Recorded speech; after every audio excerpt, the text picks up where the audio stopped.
Welcome to the Encore Audio Archives YouTube channel. I'm Taper Dave, and this is my channel. I've uploaded hundreds of talks here that I've recorded at meetings in West LA, and I've also recorded conventions starting in 2013. I've got a bunch of those up. And Walt and Mary Murray, the original owners of Encore Audio Archives, started the company in the 80s, and Walt recorded Joe and Charlie's and a bunch of stuff down in Vista, California. My sobriety date is June 20th of 1994. I hope you find something you like, so please like and subscribe to my channel and comment down below. If you want to hear something that I don't have or that you don't see, I'll see that I get it. Anyways, take care and have a great day if you want to.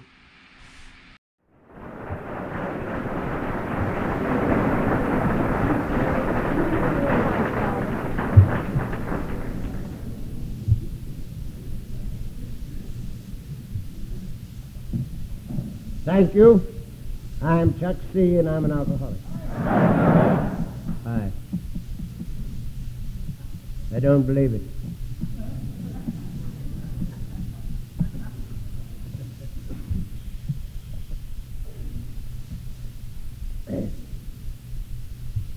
Allow me a personal word.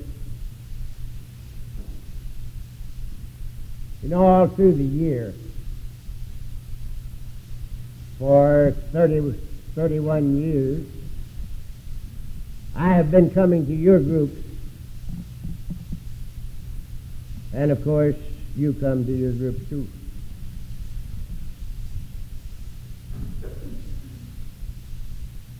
But today, and for, I guess, 25 out of the last 26 Easters, you all have come to my group.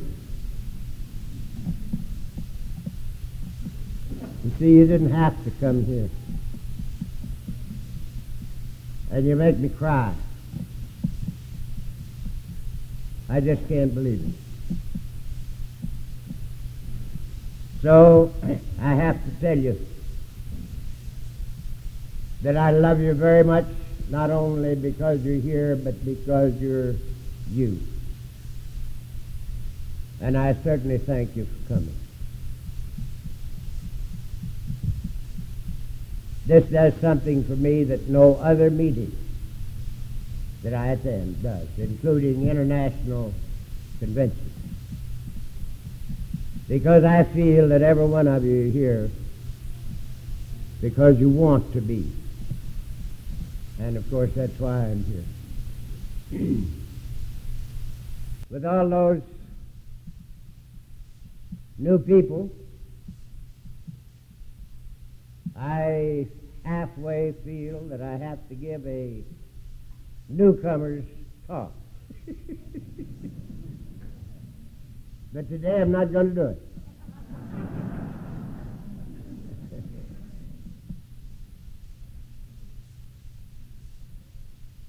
Today, if we had a theme, I think it would be individual freedom, personal freedom.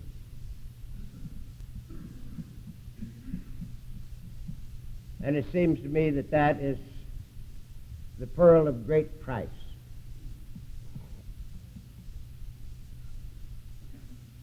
You know, there is only one thing in life that you and I as individuals cannot change. Just one thing. We didn't have to come here. We don't have to stay in California. We don't have to stay in the United States. We don't have to go home. We don't have to go to our business. Everything about life we can change but one. We're stuck with ourselves forever. World without end, amen. Now, in the past, that has been a very bleak prospect.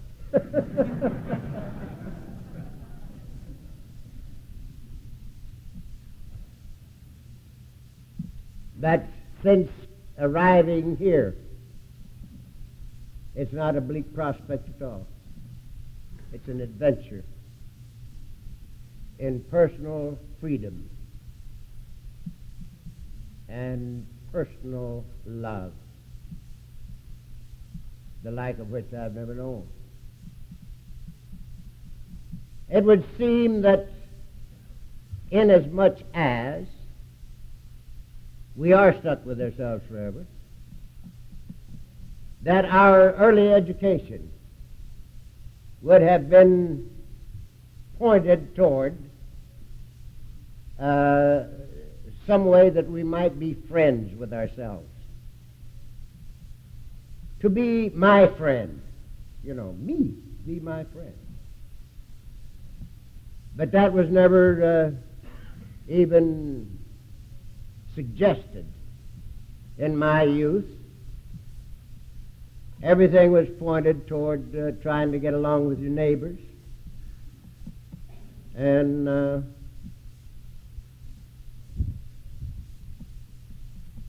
outthinking, outmaneuvering, and outperforming those in like business so you could beat them to the worm.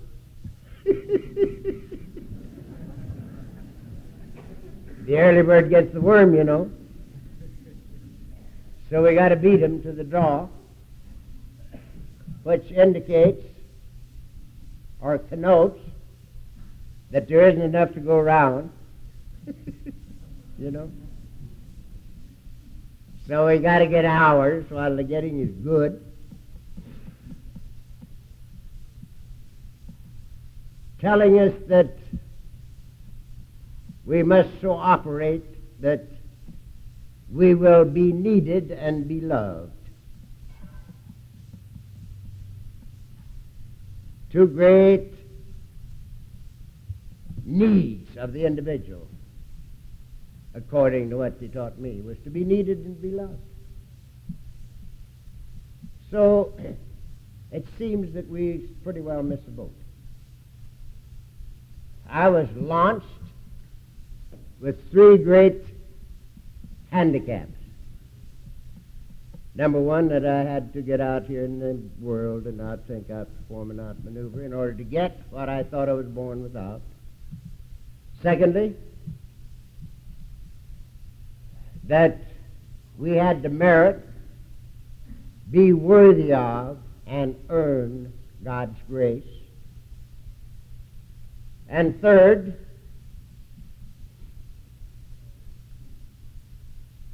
that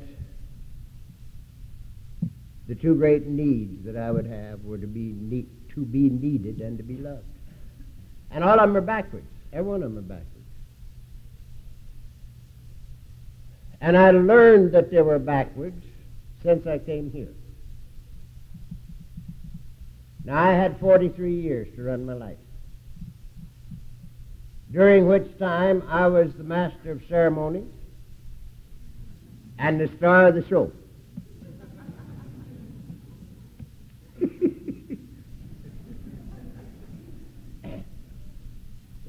And at the ripe old age of 43, I had accomplished failure in every department of life.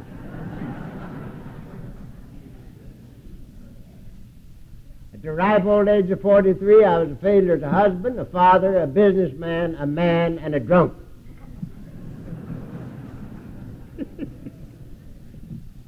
Now, if I'd have had any more departments, I'd have failed in them too. But that's all the departments I had.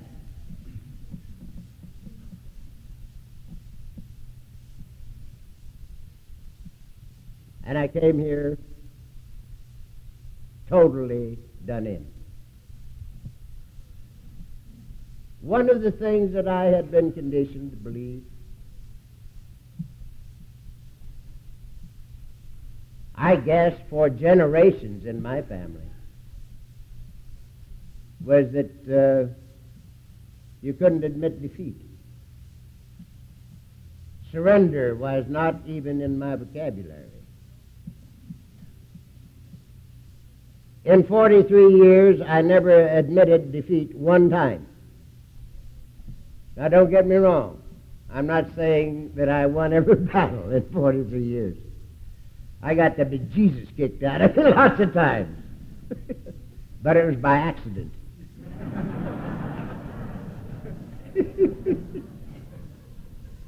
He hit me first. I'd get him next time. There's a guy sitting over here to my right. I wouldn't mention anything about him at all except that he was a very sneaky fighter. He'd get in an argument at the bar, you know, and he'd invite somebody outside, and he'd take off first. And when he got the guy in the door frame, he'd turn and hit him right quick, you know, and the fight was over.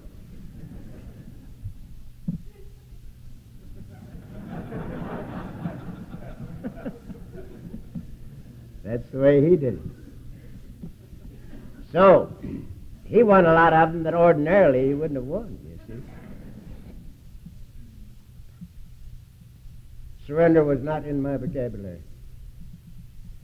And had it been necessary for me to consciously surrender the first time, I would have died without coming to this program. There isn't any question in the world in my mind about that.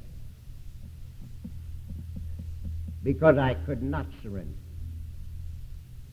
The word was not in my vocabulary. The strong man wins, the weak man surrenders. And I couldn't do it. And thanks to Alcoholics Anonymous and thank God, I didn't have to do it the first time. The bottle did it for me. In January 1946, the bottle killed me. Beat me to death. Nearly all of you know that story, and I'm not going through it again today. But suffice it to say that my last trip out started the Friday before Christmas, 1945, and ended up sometime after the middle of January 1946. And the whole business, so far as I'm concerned, was in a blackout. I don't remember any of it. I came to sometime after the middle of January 1946 with nothing in my skin but alcohol, because I never drank. I never ate when I drank. So I had nothing in me but alcohol. But I came to with the clearest head I've ever known in my life. I had a period of, I believe, total sanity. And I saw me with nothing between me and me. The bottle had burned it out, totally. And there was nothing between me and me, and I saw me as I was. And I accepted the fact that I had lost the battle of life. I did not know why, because I knew nothing of the disease of alcoholism. But I knew that I'd lost the battle of life, and that was the first time in my life that I'd ever admitted defeat. I accepted the conditions around me as they were, too. Mrs. C, after 20 years, was in the process of divorcing me. And I might quickly say without cause.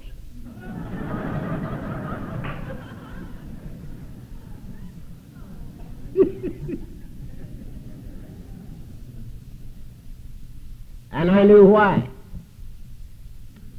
And I knew she should have done it 10 years before. Our kids wouldn't even come home when I was around if they could help it. And I knew why. And I accepted that.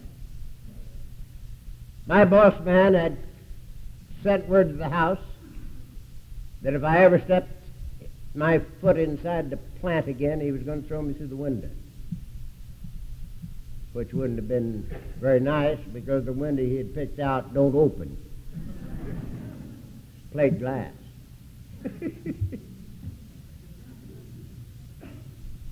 I had no job, no health, no sanity, no money, and no home. And I accepted it. I accepted the fact that everything due to me in life was gone and should be gone, and that I was not entitled to have it back. I also accepted death, because on the next to the last time out, I had pretty well accomplished that. I had gone to the kitchen in my withdrawal period to get a glass of buttermilk, which was my tonic. That would stay down when nothing else would. So I go to the kitchen to get a glass of buttermilk. Mrs. C. and Richard were sitting in the living room, and they heard me let out a beller and heard me hit the floor. And they came running out to see if they could help me keep from swallowing my tongue, because they expected me to be in an alcoholic convulsion, which was my want. But I wasn't.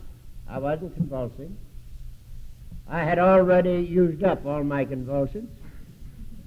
And I was just lying there on the kitchen floor as peaceful as anybody you ever saw. I wasn't doing nothing. They tell me I was a peculiar color. I was blue. And they got all exercised and called the oxygen squad at the Beverly Hills Receiving Hospital to see if they'd come down and help me out. Now, as serious as this is, it tickles the hell out of me. I'm quite sure that all of them had been praying for me to die for at least 5 years.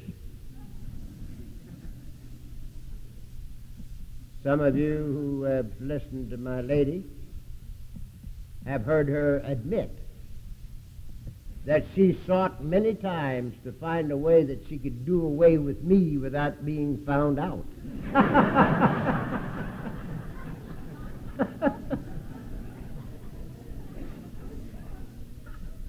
So they've been praying for 5 years for me to die, and they come to the kitchen and find me dead, and they get all exercised and call the oxygen squad.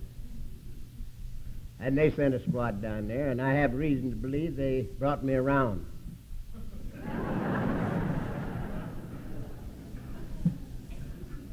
I remember what happened after I came to. There was a young doctor with them, and he told me, to all intents and purposes, you were dead. He said, we've had a hell of a time bringing you to, and nobody will ever bring you to again under these circumstances. And then he gave me the finest piece of counsel that I will ever hear, I'm sure. He looked me right in the eye, and he said, if I were you, I wouldn't do that anymore.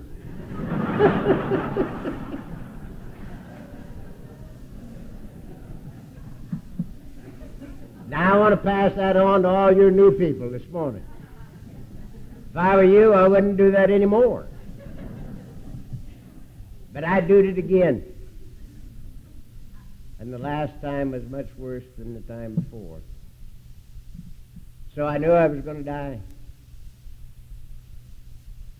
And it was all right with me. It was all right. But I didn't want to die with a record. I didn't want Mrs. C and the kids to remember me as nothing but a tongue-chewing, babbling idiot drunk. And I want to make a statement here that some of you maybe won't even believe, because there are many here that have lived with people like me, both men and women. And you couldn't possibly believe that we loved you because of our performance. I bet you Mrs. C told me 500 times, Chuck, if you loved us, you would do these things. And how could I tell her it was because I loved her that it did? This is hard to explain. I never got to the point that I didn't love my wife and my kids.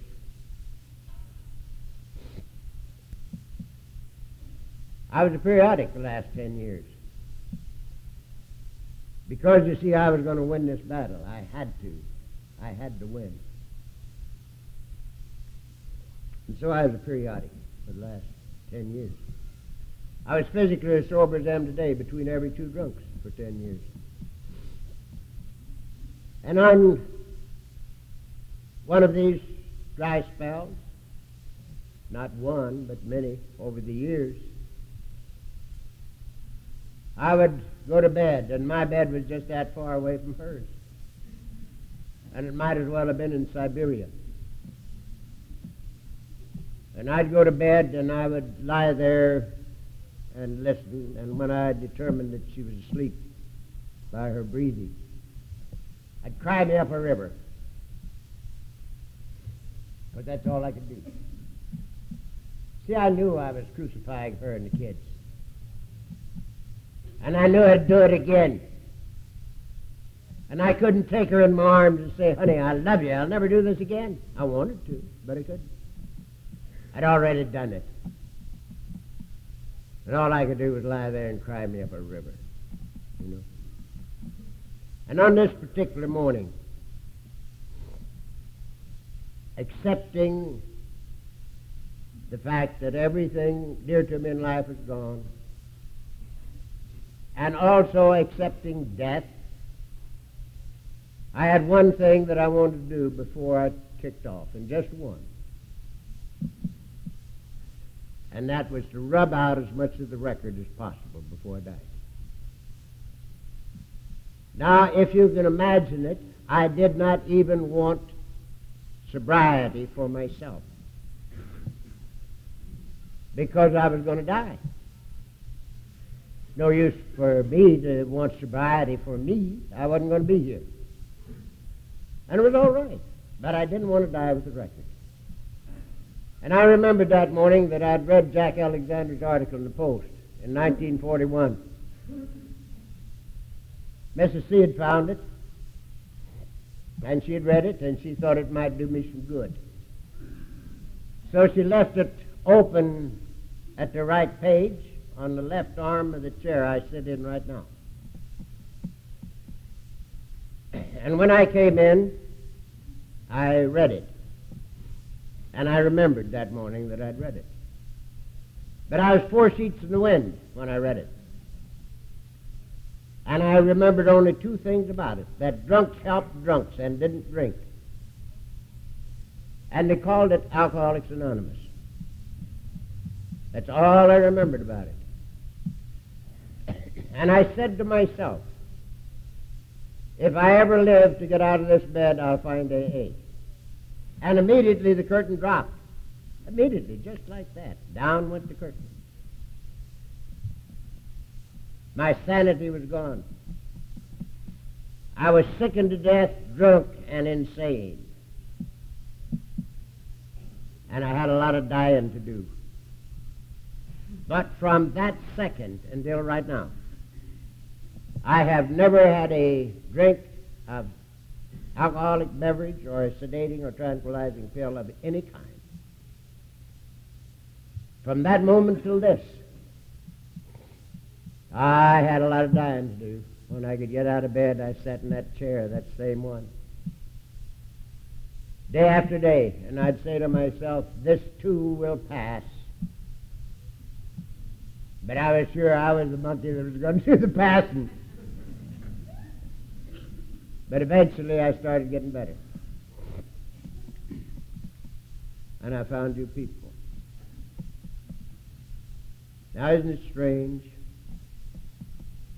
that from the moment of decision until right now, if I ever live to get out of this bed, I'll find AA. From that second until right now, I've never had to take a drink or pill. Such is the great significance of this thing called surrender. Surrender. This is the most misunderstood experience in human life, in my way of thinking. Everybody runs from it. Everybody is afraid of failure. You know, I have a lot of fun with that, because lots of times I talk with groups, sometimes big ones, much bigger than this, of non-alcoholics. or at least those who haven't admitted it yet. And maybe I've got a couple of thousand people in front of me. And I can look at them and I can see that 96% of them are scared to death of failure. You know, you can just tell by looking at it.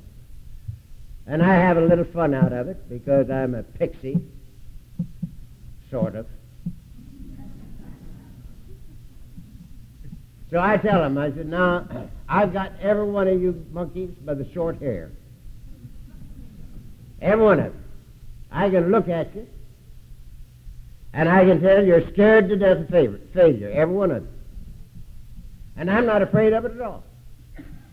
I am a failure. And they all drop out of their seats.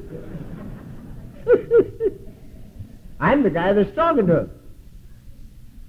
And I tell them I am a failure, you know.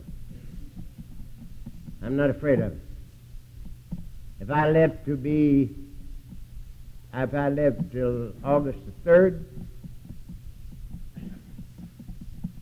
I will be 75 years old.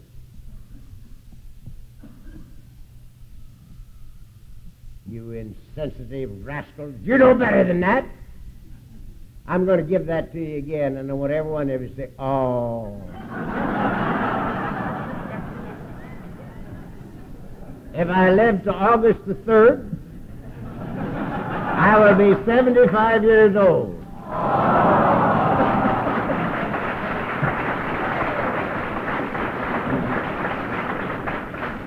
Bless you. You know that I don't look like I'm a 75.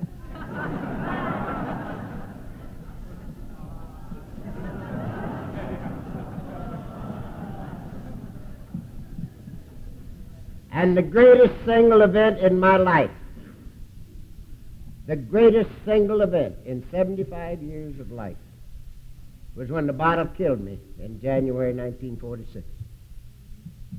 This is the most amazingly freeing experience that there is. Can you imagine what life would be like if you didn't want nothing, no time for yourself?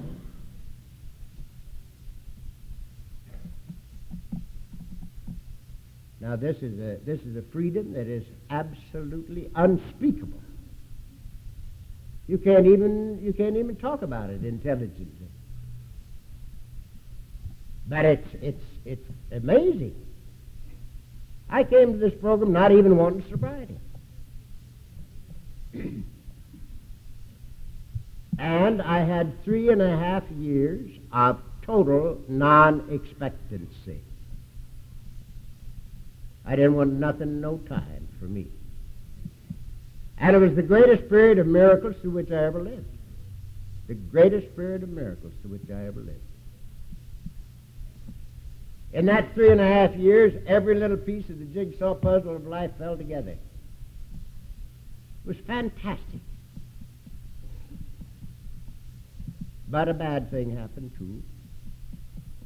I guess some of you started telling me what a good job I was doing. And I started believing you. And at the end of 3.5 years, I had become somebody again. And that's bad, children. When you're somebody, you've got rights. And when you've got rights, you've got to defend them. So you're to hell with your hat off again. I had rights for 43 years, and I got scars to prove it. So here I've got rights. And I had to start surrendering consciously for the first time after 3.5 years without a drink or a pill and everything getting better all the time. I had to start consciously surrendering. And every time I had to consciously surrender for the next 13 years, I got mad as a wet hen. Oh, it'd just make me so mad. I'd say, why? Why does this damn thing have to come back, you know? When I was free of it. Completely free of it for so long. But when that happens to you, there's only two things that can happen after that. You either surrender out of it, or you get drunk if you're an alcoholic. You see? So I had to keep surrendering. 13 years I was surrendering, getting mad every time I did it. And when I was 16 years and 6 months sober, sitting there in my big chair and looking out the window, I got an answer to this thing that's totally satisfactory to me. And it hasn't bothered me for all the rest of this time at all to surrender. It's no chore at all. I do it all the time. And this is the solution that came to me. When you and I take step number 3, I mean take it, not read it or talk about it.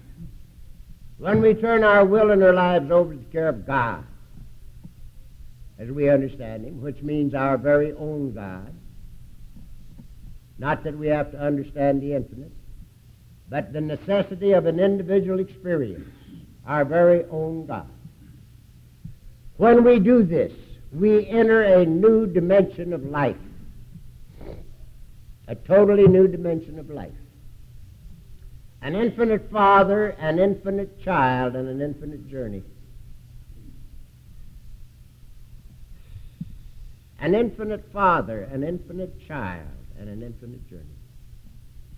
And on an infinite journey, we cannot stop walking. Life will not let us stop walking. We have to walk because we're on an infinite journey. And when we get fat and complacent, we get caught in the ringer. She's sitting there, I'd say it right. She told me, she said, if you ever say that again, I'm going to divorce you. So I just have to say, now we get caught in the ringer.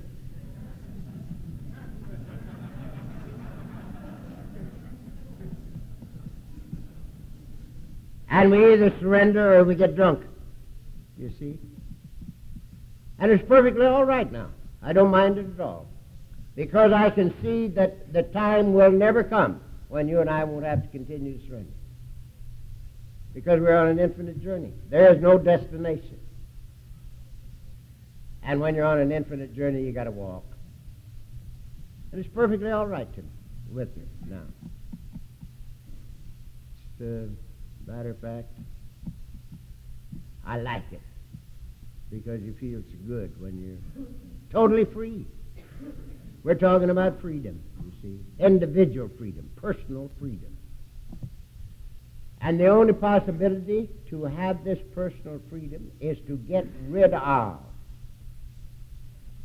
our obsessions of the mind that cause us to operate as we operated.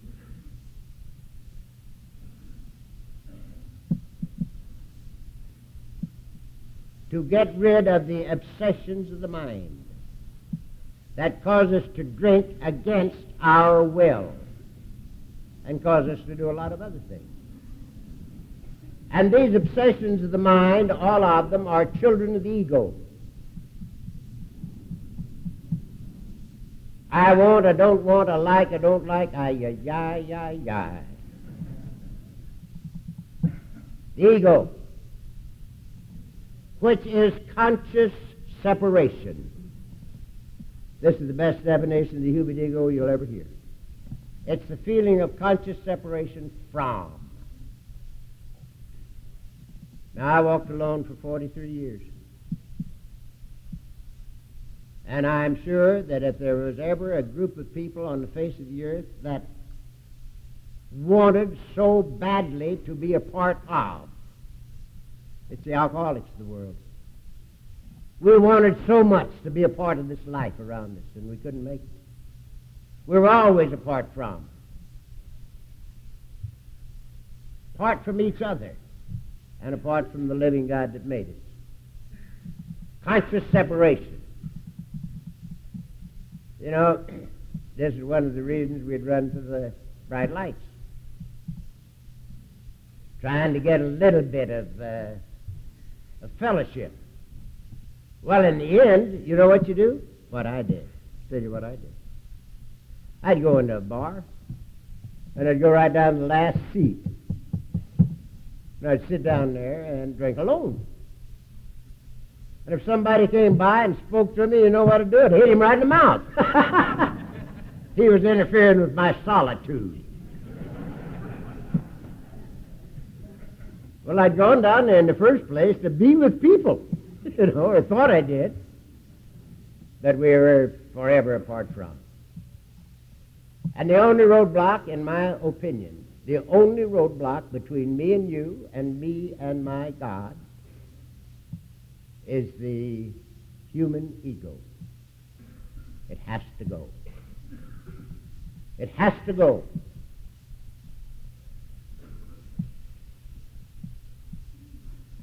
If you're going to be free. The ego rides us just like a Texas cowboy riding a pony. You know? Makes us do anything it wants us to do. The reason you never hear anything about willpower, backbone, and standing up and being a man in Alcoholics Anonymous is that we know that when the willpower and the imagination or the emotions are in conflict, the imagination or the emotions always win. There's no contest. You see? So it's got to go to the boards. And that's what our program is all about. That's the very essence of the first 9 steps of our program. To squeeze us out of ourselves. To get rid of duality, which is conscious separation. To get rid of it. This is the very essence of the result of honestly taking the first 9 steps of the program. It's just like you'd put your head in a box at step 1. And somebody took a crank on the vice. Step 2, they take another one. Step 3, they take 2. 4 and 5. Wicked. That's 3 or 4 turns. 6 and 7 are all right, because you become willing to give this stuff away and you give it away. You don't work it out. You become willing to give it away and you give it away. And 8 and 9, making amends. These are 2 of the most beautiful steps in the whole program. The most immediately rewarding steps in the whole program are 8 and 9. Get that load off your back. If we do the first 9 steps honestly, we are surrendered. Then we can look deep within ourselves and find us, which includes our relationship to each other and to God. This is an amazing thing. Nothing's added. It's uncovered and discovered. And every bit of it's an inside job. Now, I am saying this in essence, that if you've got anything wrong with you at all, don't say they did it, because you'll keep it if you do that. Just for the fun of it, I drank 25 years. And up until my last drunk, it was never my fault. Now I look at that and I can't believe it. One drunk in 25 years should have been my fault by accident. But it was never my fault. It was your fault. It's my wife's fault. It was her mother's fault. It was the boss's fault. Conditions, circumstances. So I kept getting drunk. But in my last time out, I came to see that if there be fault, it's mine. If there be fault, it is mine. And I've never had to drink anymore. This is what we're talking about.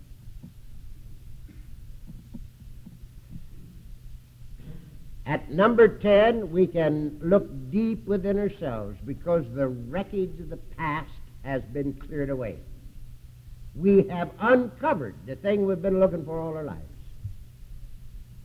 And we find us, which includes our relationship to each other and to God.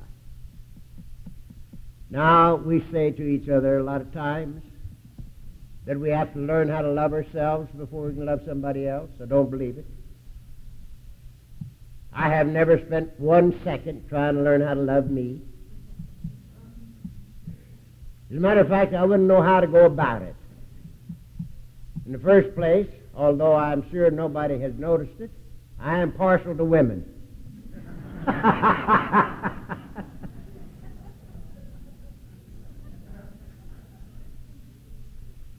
It never occurred to me until you people started talking about it that we had to learn how to love ourselves, and I don't believe it at all. And you tell me, and I read in the grapevine, that we got to rebuild our self-confidence. I hope that every one of you will hear what I say next. If there's anything I don't want, it's self-confidence. I was born with enough self-confidence for everybody west of the Mississippi River. And you know what it did to me? It kept me fighting that battle for 10 years after I'd lost. 10 years after I was done, I was still going to win that battle. And 5 years after everybody quit listening to me, I was saying, I'll beat this thing if it's the last thing I ever do. And it came that close to being the last thing I ever did. So I don't want any self-confidence at all. Now you don't need it when you do these steps. Because if you turn your will and your life over to the care of God, you're not your problem anymore. Now think about it. Take it with you. Because I get my living room full of people that are scared to death. Scared to death. Had a guy the other day, he's 11 years without a drink. He came in there and he was scared. He was scared of everything. You know. And I said, well, I think we better look at the steps again. What do you mean, look at the steps? He said, I think you've taken all the steps. I said, yeah. Why? He says, I've been taking them for 11 years. You did, huh? Yeah. I said, did you take 1, 2, 3? He said, yes. Did you take 3? He said, yes. Many times. I said, well, what the hell are you afraid of?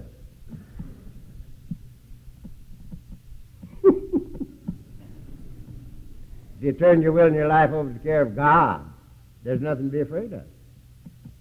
Nothing. Because you're not your problem anymore. Self-concern has no place in your life.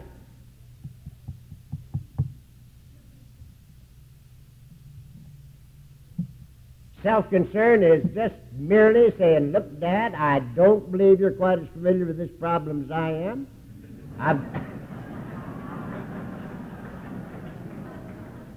I've got to get you some outside help.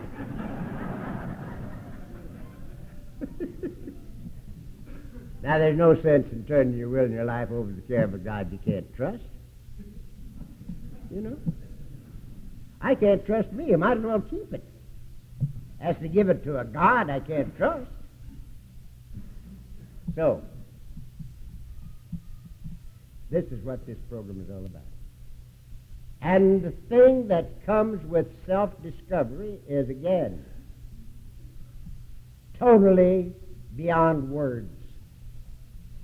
There is a feeling of dignity, of value, of worth that is unspeakably wonderful.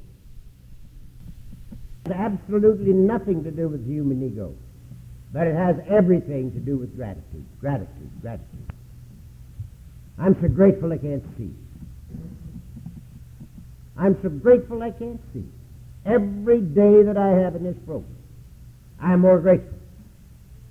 You see, I've had more days sober since I died in January 1946 than many people get from the time they're born in the first place.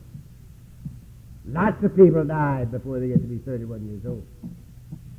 And I have had 31 years of velvet. And I'm so grateful again. These are days I would not have had but for you, people like you, and the grace of God, and the program of Alcoholics Anonymous. Because, you see, I can take no credit for the last 31 years of my life. I can't even take credit for coming here. As long as I had the power of choice, my choice was never to come to Alcoholics Anonymous, and I never came. Until I ran out of the power of choice. So I can't take credit for coming. I can't take credit for living long enough to come. So everything since January 1946, I give thanks for. And I take no credit for it at all. Now again, this is a marvelous freedom to be rid of the necessity to take the credit for the things that turn out well in your life. And to be rid of the necessity to have a they to blame for the things that turn out badly is one of the greatest freedoms on the face of the earth. You're free. And that's what we're talking about. Now, the wonder of wonders is that it comes out of this program of ours if we do it for the purpose that it was put down. Not to have to drink today.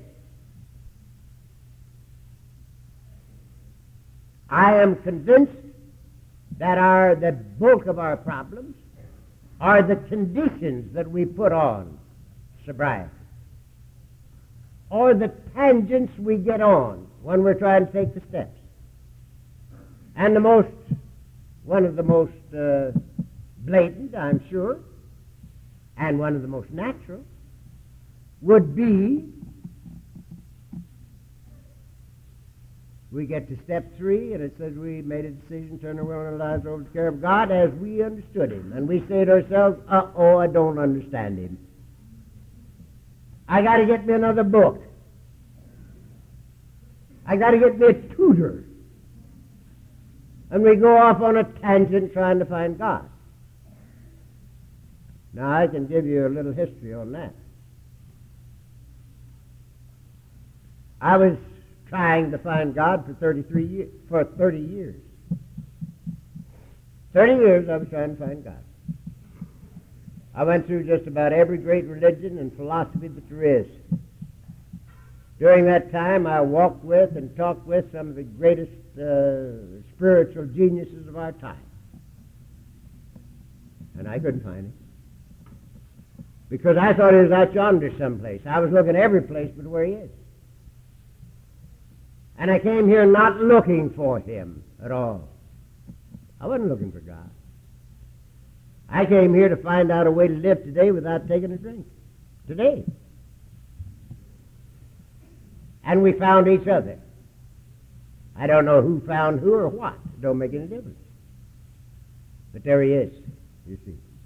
It's a discovery. We uncover and discover the thing we've been looking for all our lives. Freedom. Freedom comes with not having to have somebody to blame. Now, just for a minute more.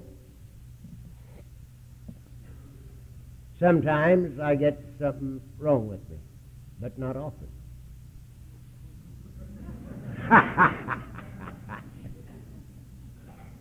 Yeah, I still lie a lot, too.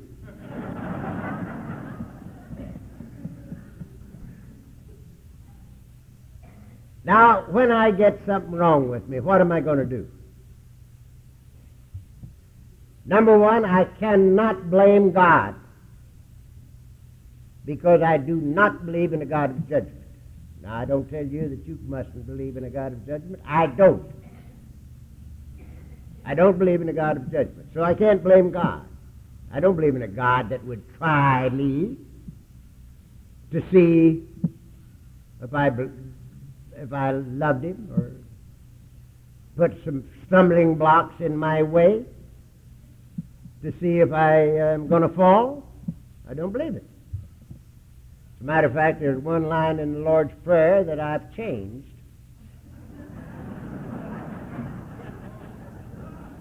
I'll tell you about two of them that I've changed. One line in the Lord's Prayer that I changed when I was a kid, and I didn't know why until much later. It's, lead us not into temptation. Now, when I was that high, I knew that God couldn't lead me into temptation. You know, I didn't know why I believed it, but my insides knew it. God wouldn't lead me into temptation. And it was not too many years ago that I turned over to James and read this.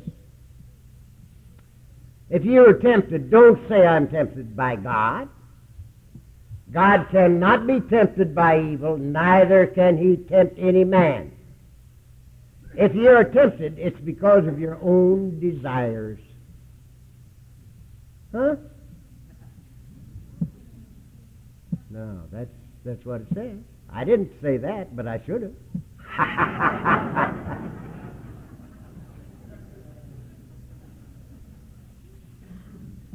The next one that I changed was in St. Francis' prayer.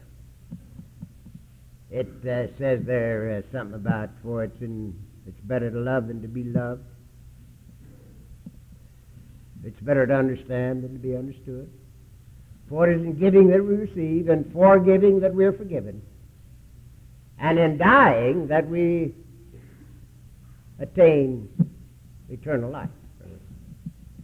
Come into eternity, eternal life. And I've thought of for years, why? Why do we have to wait till we die to find that? And I finally came to see through this program that it meant dying to self. Surrender. Now that's what that means. And so I put it in there. And I say it now. And it is in dying to self that we come into eternal life. So I thought, well, I shouldn't do that. I'm talking to a lot of Catholics now and then, and maybe I shouldn't do that. So I called up Manresa. Now that's the Jebby Retreat House. Many of you know it. And I got Father Toner on the line, and I said, Father, listen what I did with the St. Francis' prayer. For it is in dying to self that we attain eternal life. And he says, what the hell do you think he meant?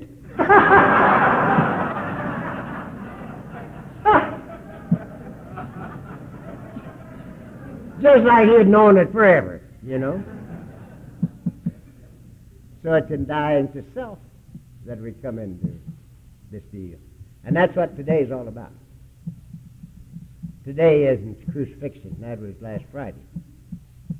A lot of people think that that's the one. That's the big deal. That ain't the big deal. Today's the big deal. Because today's resurrection. Resurrection. And that's what Alcoholics Anonymous is. Resurrection. From the land of the living dead. From the land of the living dead to the land of the living. We are resurrected. We are born again. We are born out of conscious separation into conscious unity. Into conscious unity. And that's what gives us the freedom. That's where freedom comes from. That's where freedom comes from. We find out in this thing that we ain't going no place. That we got nothing to prove and nothing to win. We discover that. And the reason for it is there ain't no place to go. Where are you going? All of you that are in a hurry. Where are you going? There ain't no place to go.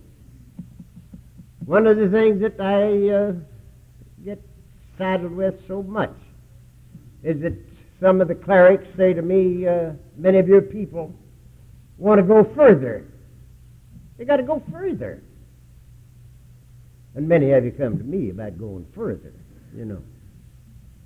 How are you going further? Huh? I said to one of them, as many of you know, I says, is there any way, he had said to me, a lot of your people want to go further. And I says, is there any way to go further than to dedicate your life to the service of your fellow man? Why, he says, no, that's the ultimate alt. I says, that's Alcoholics Anonymous.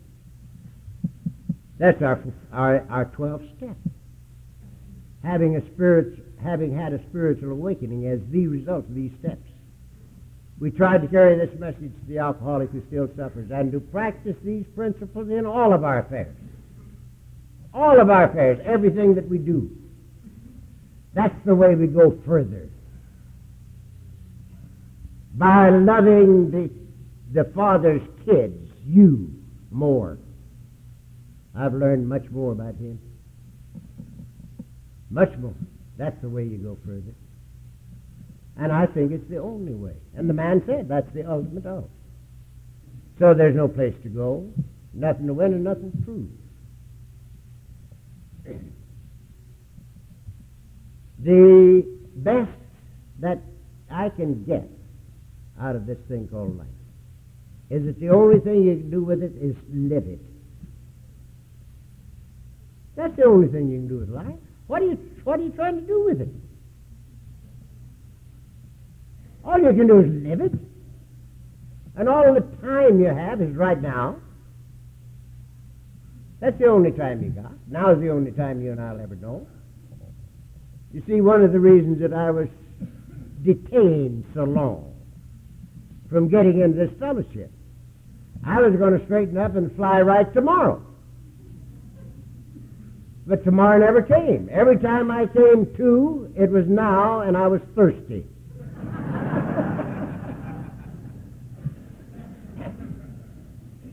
So now is the only time we have. So there's nothing to do with life but live it. The only time you have is now. The only reason for it's the joy of it. Not for my glory, but for the glory of the Father, or the glory of life itself. Now that's all that this life is all about. And now's the time. Now just for fun, and I'm going to close up because it's said 3 o'clock, and that clock back there says 3, and mine still is not quite 3.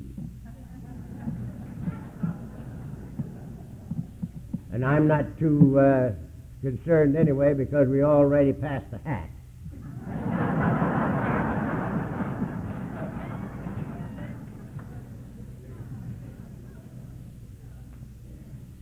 You know, I learned more about what to do from the birds and the bees and the animals and the stuff outside there.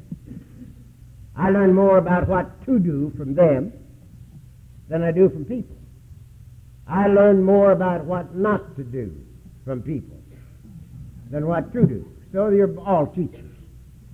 But I sit there in my chair and my butterfly goes by. You know? And I sit there and try to figure out what he's thinking about. And you know something? He ain't thinking about nothing. He's busy being a butterfly.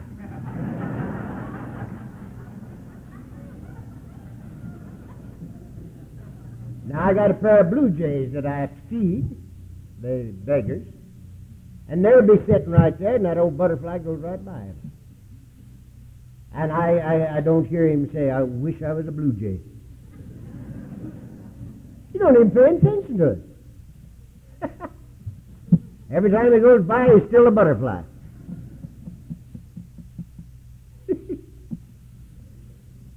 I got a bunch of mockingbirds on the hill, too. And they think they own it, you know. So, the blue jays, they try to run them off. that neither the mockingbird nor the blue jay has ever attempted to change its color. They're perfectly satisfied to be blue jays and mockingbirds. I got a rose bush right here that has red roses on it, and one right here that has yellow roses on it. And you know, in 20 years, this one has never had a yellow rose on it. It's right next door. Why can't we do that? You've been trying to be a yellow rose all your life. The yellow rose of Texas. But she's from Alabama.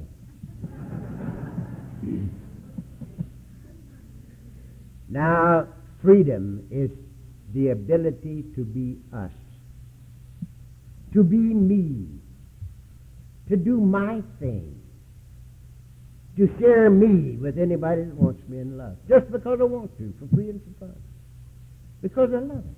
This is freedom. And I don't want to be you. Many of you good-looking youngsters have had me tell you right straight out. You male, chauvinist pigs.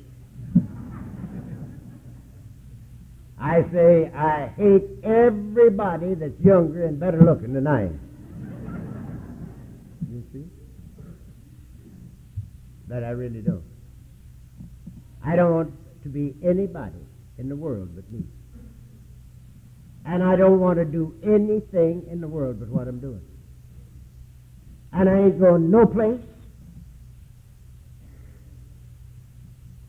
And I'm not trying to improve on God's handiwork. You see, we're the only creatures that He ever made that are dissatisfied with His job. You and I spend a lifetime trying to improve on God's creation of us. Now I'm going to tell you a little bitty thing and sit down because I've taken too much time already. Again, we're the only ones of God's creatures that try to improve His job. Now, I have come to the very simple conclusion. Very simple conclusion. Living with you, people like you, for 31 years, that every one of us are God's children. The first two words of the Lord's Prayer, I believe with my toenails and my hair, mean exactly what to say. Our Father, God. God our Father, we His children. And I look at it, and I see in our Bible, in the Christian Bible, it says, in the beginning, God. In the beginning, God. God plus nothing leaves nothing but God. So that's all there is. There's just God. Now, I've read lots of other Bibles, too, and if you were reading Brahmanism, it would say the Brahman's all there is. There is no otherness, which says the same thing. It don't make a difference. They all seem to say the same thing when we take the lid off of them. But sticking to ours, it says in the beginning God. God plus nothing leaves nothing but God. And then it says God created the heavens and the earth. What did He create them out of? What did He create them out of? The little boy says, where did God stand when He created the earth? And I think that's a good question.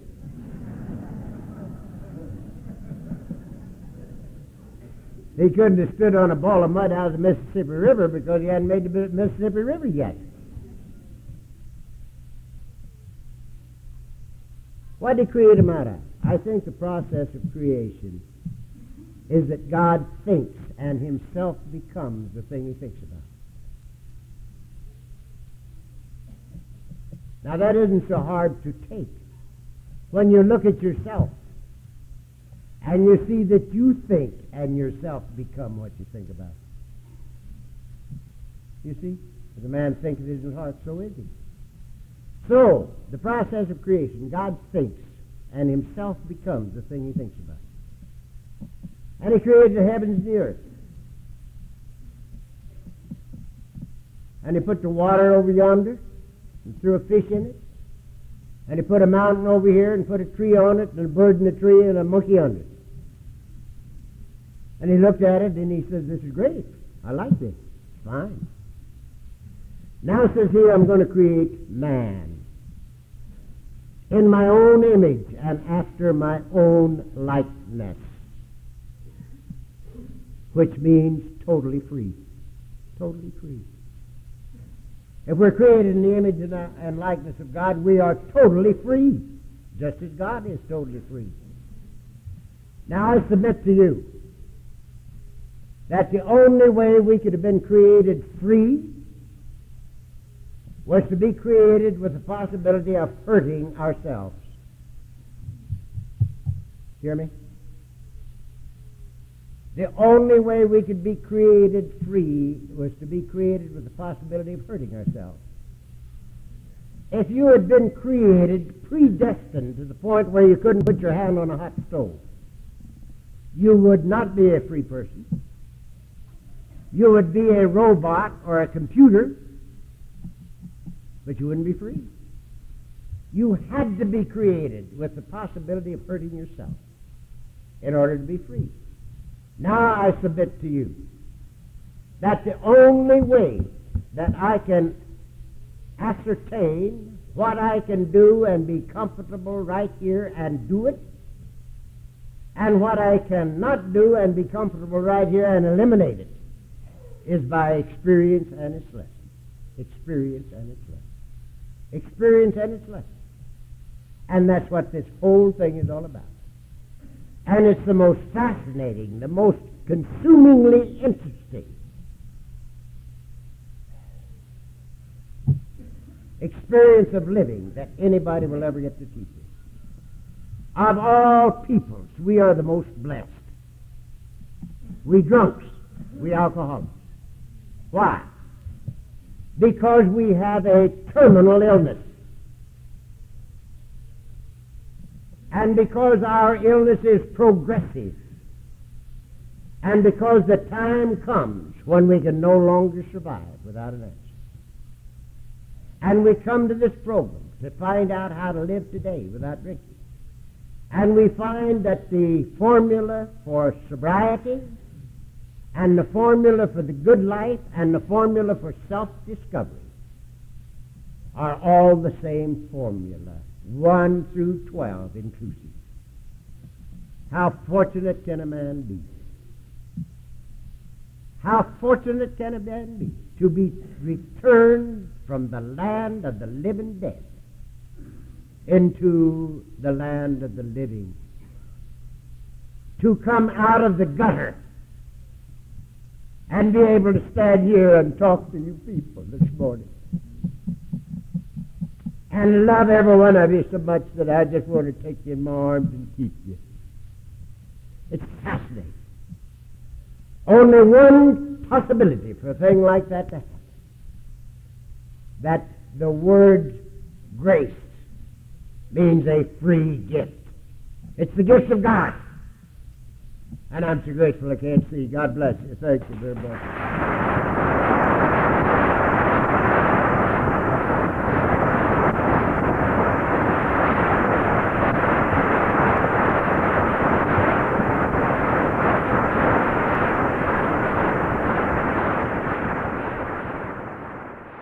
Sorry to interrupt your viewing. Taper Dave here. Just wanted to take a second to ask you to like and subscribe to my channel. And let me know if you like what you're listening. I've got some very good talks here, and this one's a great one. Just curious, do you think this is better than Zoom? Tell me what you think.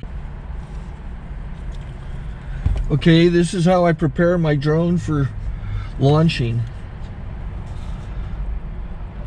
I like to do it inside the cab of my truck so I'm not standing outside in the weather. To install the joysticks for control, up and down, right and left, powered on. I have an Android phone that I use to connect it to the drone with. And it's actually controlled through the iPhone, through an app. Oops, wrong way. It's actually controlled through the iPhone, or through this Android phone, through the app. It's actually controlled through the Android phone through an app, and you connect it through this short connection right here.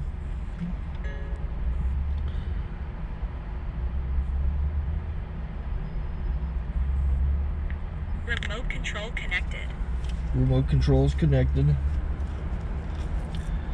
So I pull out the drone. I have to extend the legs. Long legs extended first, then the short legs. Remove the gimbal protector. Set that aside, then power it on one short burst, then one long burst. I lay it down. So I have to go to calibrate. So the drone's not connected yet. It shows you here as this drone gets disconnected, even though the remote's powered on. So the drone has to establish it's connected. So I go into the app to calibration mode. First I'll calibrate the remote controller. Start calibration. Out, in, out, in, up, down, and then this little wheel is to control the gimbal. So it's calibrated. Go to gimbal calibration, start calibration, and then it calibrates the gimbal. I don't know if that shows up. The gimbal's moving all over the place. Changes, you can see it on the video. And I'm calibrated to take off. It's acquired 7 satellites at the moment. There are 26 satellites up in the sky, which it has to acquire before you can take off. So it's connected. It's got enough satellites. This is white. I can go to press this little arrow button, swipe right to take off, and it would start the motors if I slid this to the right. But I'll wait till I get outside. Don't want to do it inside.